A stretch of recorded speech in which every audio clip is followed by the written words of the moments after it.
Isu tentang pelarangan impor baju bekas ini ramai diperbincangkan di sosial media ya. Isunya Pak Purbaya ini nggak peduli sama pedagang thrifting. Isunya Pak Purbaya ini seperti nggak mau tahu dan seakan nggak peduli sama orang-orang yang sudah terlibat lama di industri thrifting, teman-teman. Isu ini sebenarnya sudah lama ya, sebenarnya sudah mulai bulan kemarin, tapi sekarang mencuat lagi akibat seorang DPR bernama Mas Adian melakukan counter, teman-teman. Mas Adian berdiri di sisi thrifting, teman-teman. Mas Adian melakukan pembelaan dan menganggap kalau Pak Purbaya ini melakukan sebuah kebijakan dan nggak ngomong dulu, nggak diskusi dulu, nggak dipikir panjang, intinya gitu, teman-teman. Tapi yang harus kalian ketahui adalah kebijakan Pak Purbaya ini tentang larangan baju impor, baju bekas khususnya, ini bukanlah kebijakan Pak Purbaya, teman-teman. Sebenarnya secara peraturan, secara undang-undang ini mulai dulu sudah ada, teman-teman. Jadi yang harus sangat amat digarisbawahi di sini adalah Pak Purbaya hanya menegaskan dan menegakkan kembali peraturan yang sudah ada, teman-teman. Ya, peraturannya emang sudah ada bahkan mulai dulu, teman-teman. Lantas kenapa ya kalau emang peraturannya sudah ada sejak dulu, kenapa pedagang thrifting kok masih banyak? Karena ini ternyata ada permainan di bea cukai, teman-teman. Selama puluhan tahun bea cukai bermain di peraturan yang abu-abu ini, teman-teman. Karena ya pemerintah sudah melarang tentang kebijakan impor baju bekas, tapi berjualan baju bekas masih boleh tuh. Sampai akhirnya Pak Purbaya menegaskan kembali aturan tersebut, teman-teman. Jadi clear ya, ini bukan aturan Pak Purbaya dan ini bukan kebijakan Pak Purbaya. Pak Purbaya hanya bekerja. Mas Adian nggak usah diskusi dong sama Pak Purbaya karena aturan ini sudah ada. Pak Purbaya hanya menegaskan kembali. Ini kan seakan-akan kesannya Pak Adian ini mewakili siapa ya? Apa sudah dipesan? Entahlah, teman-teman. Yuk kita bahas fenomena ini dengan aku Bang Tejo di Asumsi Publik.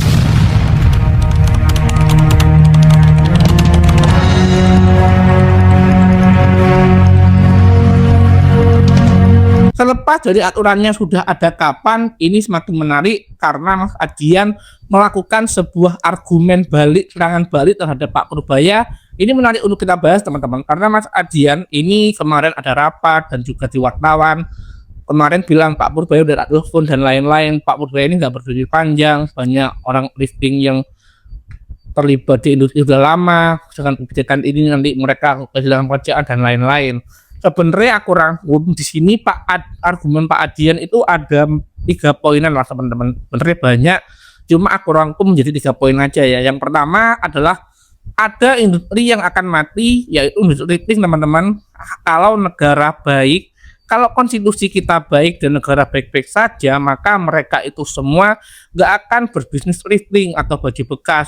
Mereka berbisnis baju bekas karena terdesak dan karena keterbatasan. Kurang lebih poinnya seperti itu, teman-teman. Jadi Pak Adian beranggapan kalau orang-orang pelaku bisnis thrifting ini mereka orang yang nggak punya pilihan.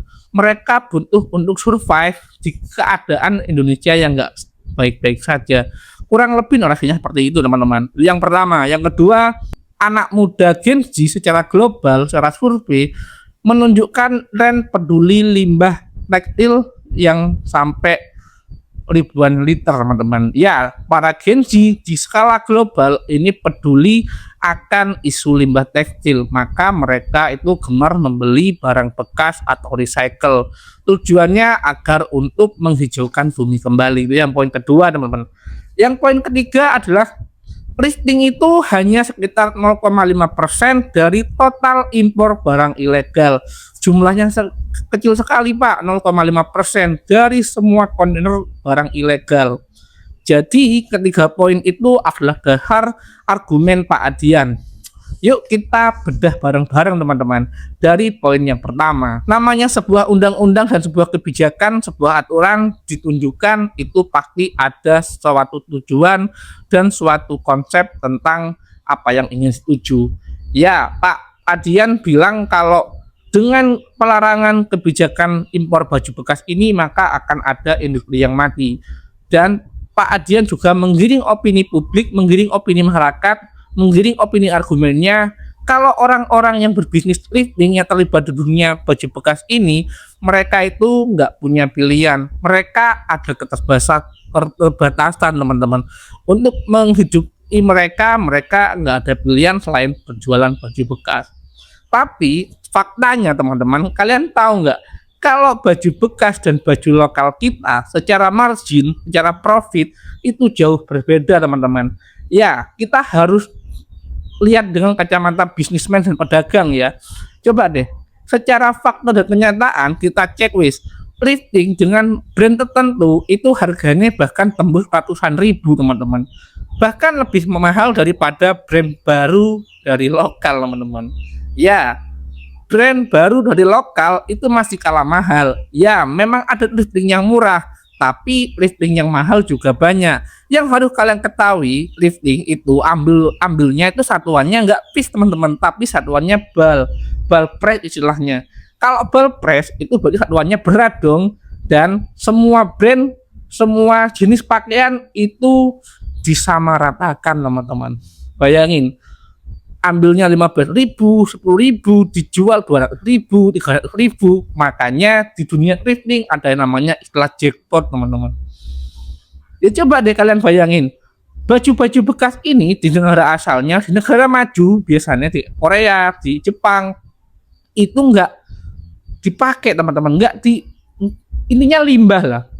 Di kita dipakai teman-teman.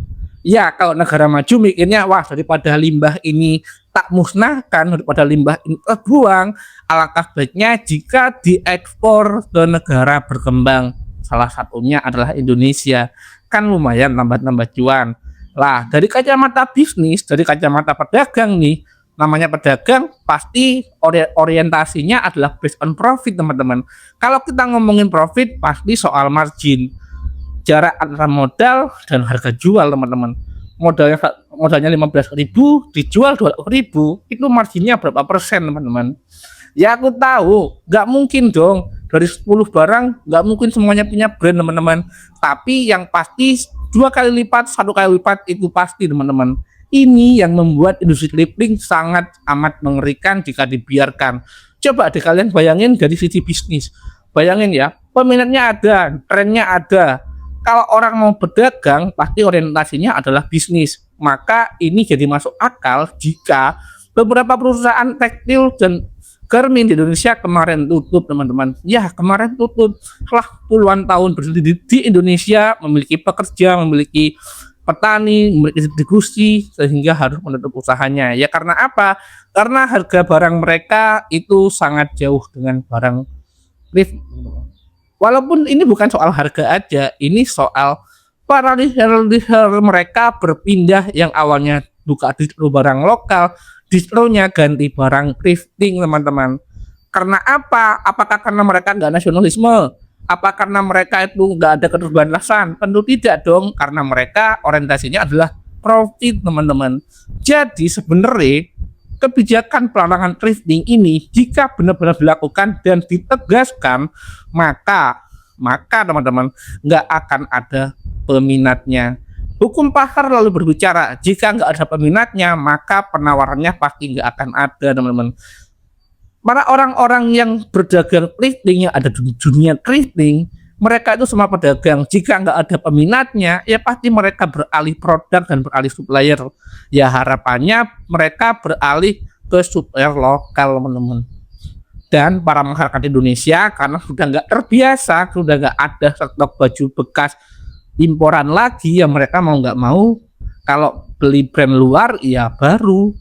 Kalau brand baru itu lebih fair, ada cukainya, harganya lebih mahal dan lain-lain teman-teman. Tapi yang menjadi menarik adalah kenapa ya barang-barang thrifting baju bekas ini di negara asalnya ini nggak laku ya, sampai diekspor ke negara-negara berkembang yang notabene harganya juga murah, hitungannya bal-balan, satu press itu harganya berapa, itu murah teman-teman. Dan juga kenapa mereka di sana nggak laku, sebenarnya kalau kita telusuri ini cukup masuk akal teman-teman. Kalau menurutku ada sekitar 4 poin lah teman-teman kurang lebih.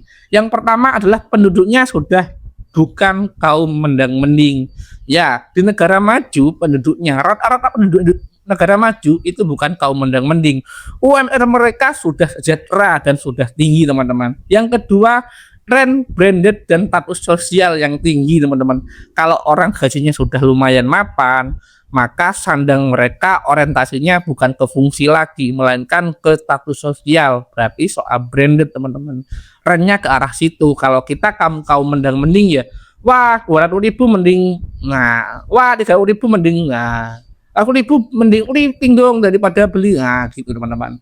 Dan yang ketiga, literasi kesehatan dan kemampuan ekonomi yang berbeda, teman-teman. Ya, literasi kesehatan kita memang minim daripada negara maju, teman-teman. Negara maju masyarakatnya literasi kesehatannya memang lumayan luar ya. Karena apa? Karena kebebasan finansial mereka, karena ekonomi mereka juga lumayan baik.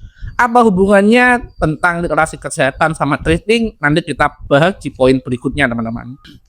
Dan yang keempat adalah industri lokal mereka sudah kuat secara lokal, teman-teman. Dan brand-brand asal negara maju ini sudah ekspor produknya di internasional, di berbagai negara ya, seperti brand-brand besar Adidas, Nike, semuanya diekspor di seluruh dunia, sehingga secara produsen tekstil dan garmen mereka solid dan kuat, teman-teman.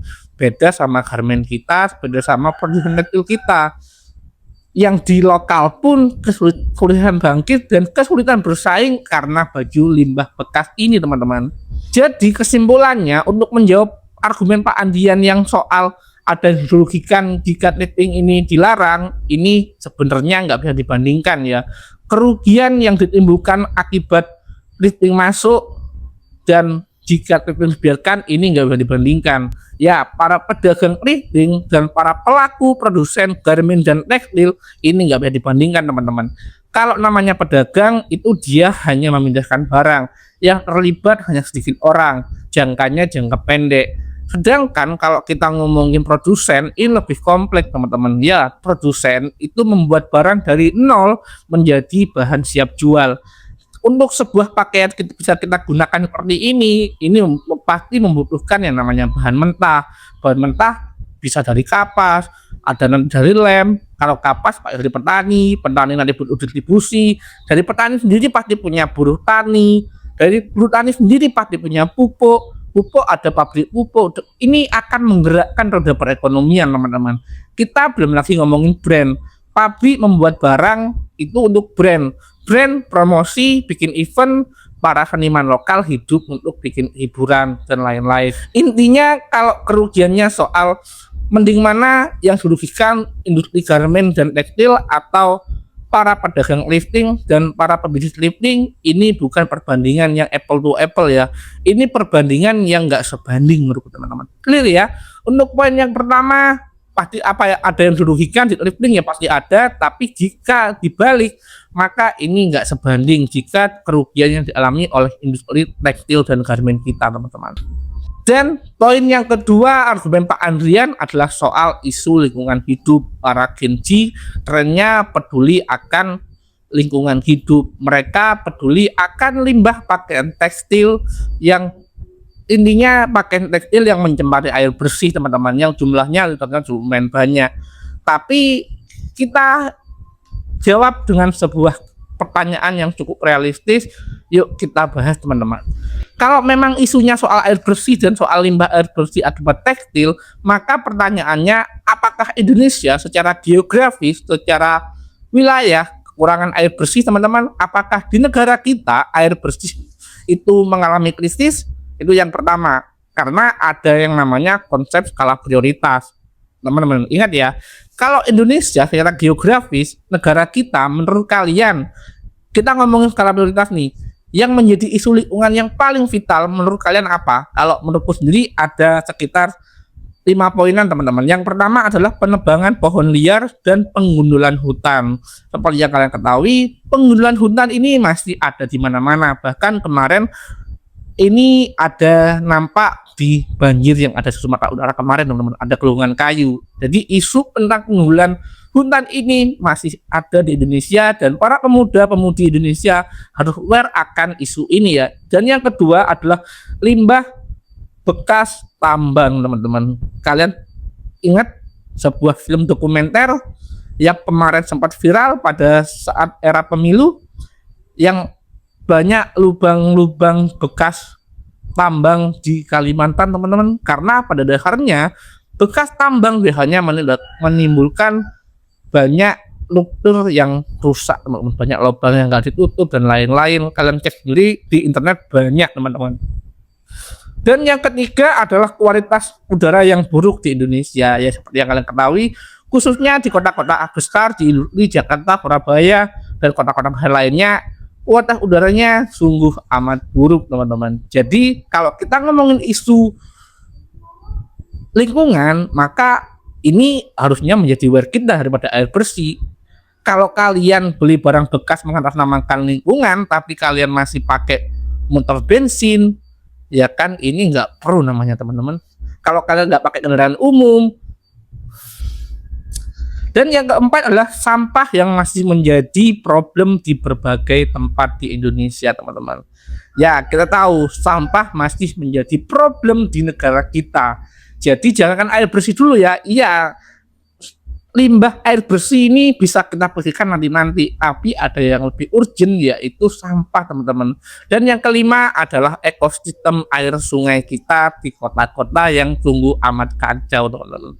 Ekosistem sungai sebenarnya penting nggak penting, kalau kita ngomongin material jangka pendek ya memang nggak penting, tapi kalau kita ngomongin isu tentang peduli lingkungan ini sangat penting teman-teman, untuk kesuburan tanah agar tidak terjadi banjir dan lain-lain. Dan juga ujung-ujungnya adalah soal kualitas hijau itu sendiri yang bisa mempengaruhi kualitas udara kita teman-teman.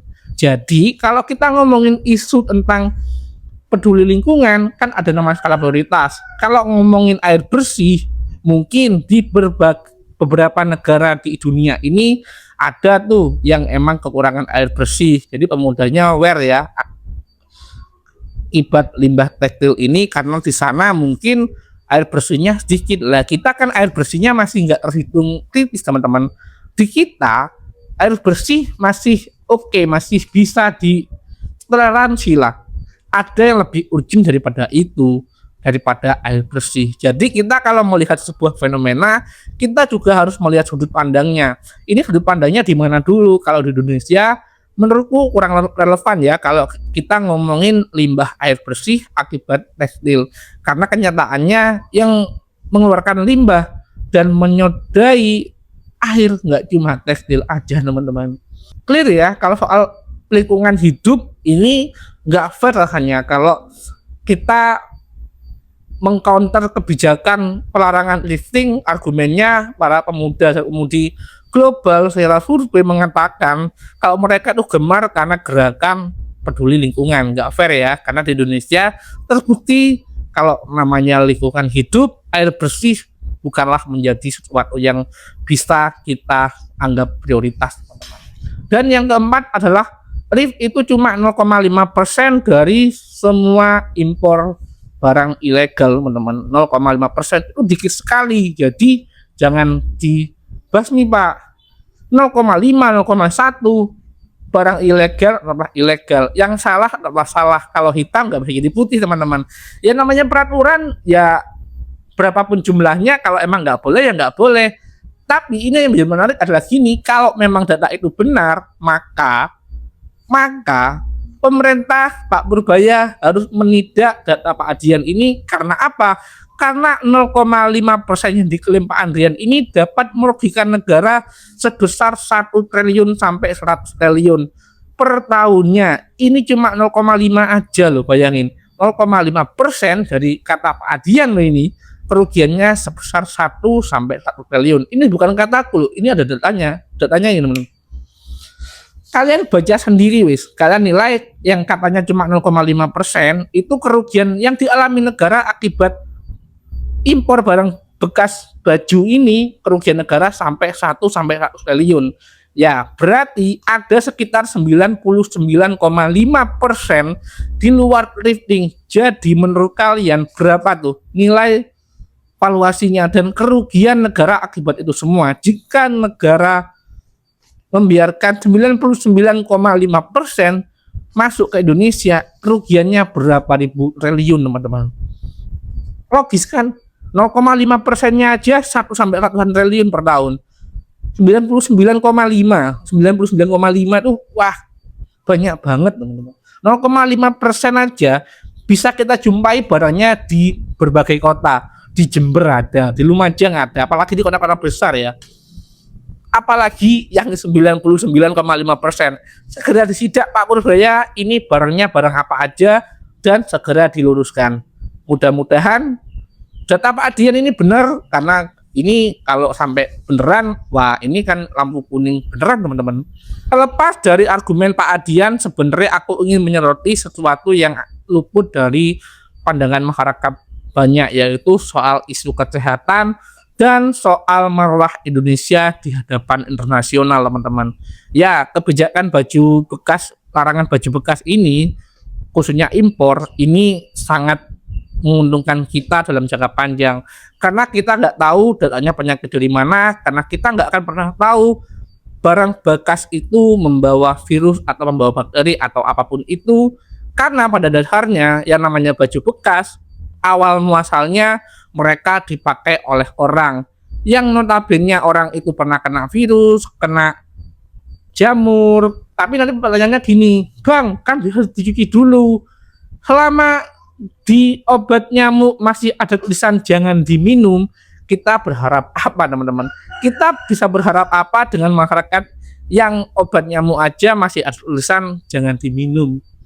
Ya, mungkin secara teori bisa dicuci, tapi kan secara praktek kan ada tuh literasi kesehatan rakyat Indonesia itu masih belum sebagus negara maju. Seperti yang tak bilang tadi teman-teman, banyak masyarakat Indonesia, terutama kaum mendang-mending, pasti mereka itu bilang, wah meh virus doang, aku nakabel virus, covid aja dia sama jamu kok, kemarin isu vaksin aja banyak yang nolak kok mau isu ini. Jadi isu perihal pelarangan baju bekas ini nggak merugikan soal industri aja, melainkan ini bisa merugikan soal kesehatan teman-teman. Kita belum lagi soal ngomong soal marwah ya. Kita bernegara pasti punya proud ya, punya kebanggaan ya.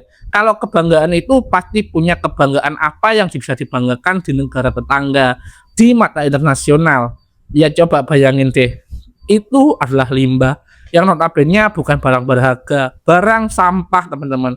Dan mereka jual, mereka buang ke sini dengan nominal teman-teman. Yang harusnya limbah itu mereka yang bayar, kita yang proses, kita yang bayar teman-teman. Secara marwah, secara harga diri, katanya kita mau negara OTW negara maju, katanya mau menuju Indonesia emas. Lah gimana harga diri kita kalau kebijakan ini nggak segera dilakukan? Gimana menurut kalian tentang kebijakan Pak Purbaya ini? Kalian tim yang mendukung Pak Purbaya atau kalian tim yang mendukung Pak Andian? Silakan diskusi di bawah kolom komentar teman-teman, dan jangan lupa like dan subscribe teman. Share video ini jika kalian merasa video ini berguna buat teman-teman kalian yang suka thrifting, apalagi saudara atau teman yang bergenis thrifting. Karena pada dasarnya usaha nggak pernah mati teman-teman. Itu semua tergantung cara. Pengusaha, pedagang itu soal kreativitas dan soal peka terhadap peluang. Kalau kebijakan ini dihentikan, dilakukan, nggak boleh impor barang bekas lagi, nggak boleh impor baju bekas lagi, peminatnya, permintaannya pasti akan hilang dong. Namanya pengusaha harus bisa adaptasi. Namanya pengusaha dan bisnis ya harus lihat kondisi pasar, harus realistis. Jadi pengusaha dan pedagang yang baik dan bagus itu nggak akan pernah mati teman-teman. Setuju nggak? Komen dan bye-bye.